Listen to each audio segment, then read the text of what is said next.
नमस्कार विद्यार्थी मित्रांनो, तर आपण आज पूर्णांकयुक्त अपूर्णांकाचा गुणाकार हा टॉपिक पाहणार आहोत.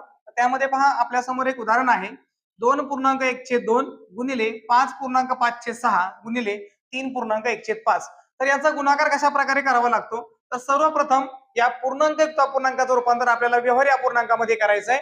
ते आपण मागच्या लेक्चरमध्ये पाहिलं होतं. तर पहा मुलांनो, पूर्णांक संख्येने छेदस्थानच्या संख्येला गुणायचं म्हणजे बेदुने 4 आणि वरची संख्या त्याच्यामध्ये मिळवायची म्हणजे बेदुने 4 आणि 1 झाले 5 आणि छेदस्थानची संख्या जशीच्या तशी आपल्याला लिहून घ्यायची. त्यानंतर त्याला गुणिले 5 गुणिले 6 5 सक 30, 30 आणि वरचे 5 म्हणजे 35 आणि त्याला छेदस्थानी आलेले आहे 6. त्याला गुणिले 3 गुणिले 5 3 5 15, वरचा एक त्याच्यामध्ये मिळवा 15 ने 1 16 आणि त्याला छेदस्थानी आहेत 5. मग मुलांनो आपण गुणाकार केलेला आहे. गुणाकारामध्ये काय असतं, वरच्या संख्येने जर खालच्याला किंवा खालच्या संख्येने जर वरच्याला भाग जात असेल तर आपण त्या ठिकाणी भाग देऊन घ्यायचा आहे. म्हणजे पहा मुलांनो, 5 एका 5 आणि 5 एका 5, त्यानंतर हा 2 आहे आणि हा 16 म्हणजे समसंख्या आहेत. तर बे एक बे, बे आठी 16. त्यानंतर खालची संख्या 6 आहे मुलांनो आणि वरची संख्या 8 म्हणजे दोन्ही पण समसंख्या आहेत.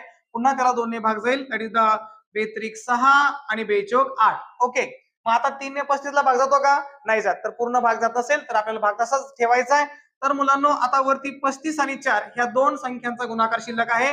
तर 35 चोक 140 होतात आणि छेदस्थानी मुलांनो 3 1 आणि 1 म्हणजे याचा अर्थ फक्त किती राहिले खाली 3. मुलांनो याचं उत्तर हे आपण व्यवहारी अपूर्णांकात लिहिलंय, पण प्रश्न हा पूर्णांकयुक्त अपूर्णांकात असेल तर याचं रूपांतर देखील आपल्याला पूर्णांकयुक्त अपूर्णांकामध्ये केलं पाहिजे. तर मग काय करायचं, छेदस्थानची जी संख्या आहे ती जशी तशी घ्या आणि या 3चा आपल्याला पाडा मानायचा आता 140 पर्यंत जाऊपर्यंत. ठीक आहे. तर पहा मुलांनो, मग 3 चोक 12, सुरुवातीला 4चा भाग गेला, 14तून 12 गेले, 2 उरले, 2वर एक शून्य घेतला म्हणजे ते 20 झाले. पुन्हा 3 सख 18, 20 मधून 18 गेले, उरले मुलांना 2, जे उरले ते अंशस्थानी मांडून टाका म्हणजे याचं फायनल उत्तर आहे 46.2/3.